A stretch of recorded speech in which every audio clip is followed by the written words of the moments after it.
Ինչպես եք վերաբերվում հարավկովկասյան տարածաշրջան։ How do you feel about the idea of a South Caucasus regional union? Can a Caucasus union best protect the political and economic interests of Armenia? The Caucasian Union itself sounds like a very specific project.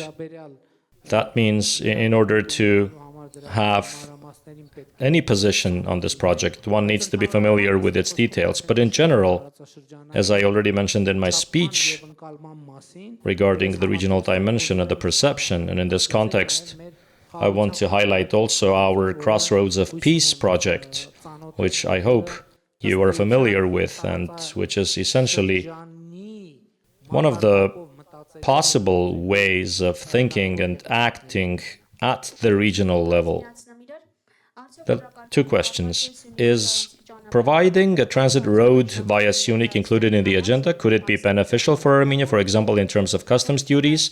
And secondly, what are Armenia's red lines and what concessions are we ready to make for peace, given that Azerbaijan is making new demands?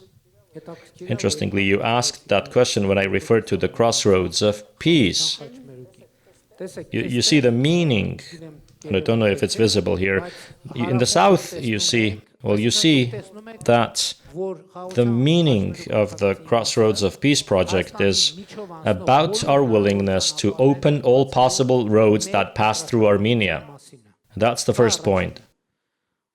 Via Syunik, Tavush, Gegarkunik, Shirak, Vayot Tzor, we are ready to provide our roads in all the possible places. But with what principles? The principles, we imagine, are written here. If I were to say in one sentence, the roads should operate without bypassing or without undermining or without subordinating Armenia's sovereignty, territorial integrity, and jurisdiction. That is like the roads of all the countries of the world.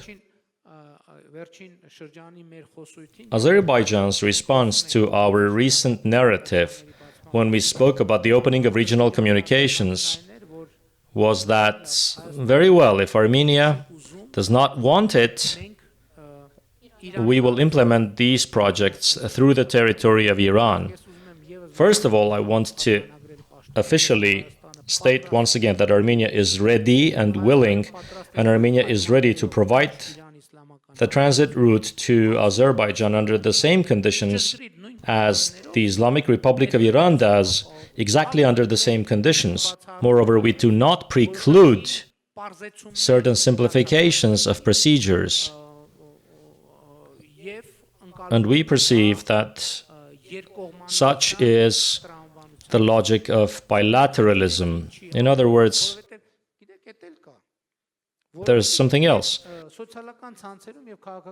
There are also discussions in our social networks, social media, and the political circles. People say if the road is opened, it will be another betrayal, etc., and so on. Well, folks, I don't understand.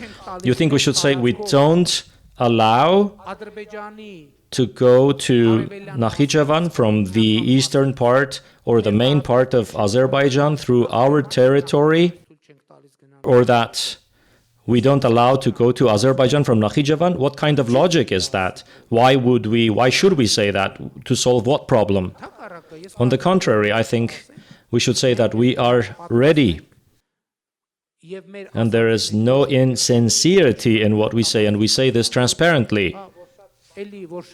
Azerbaijan says, well, you don't want it, we will go through Iran. We are not opposed to them going through Iran, of course. This is a matter of Iran-Azerbaijan relations, but we reaffirm that the passage is provided under the same conditions as that provided by the Islamic Republic of Iran, and we are ready to do so under the same conditions.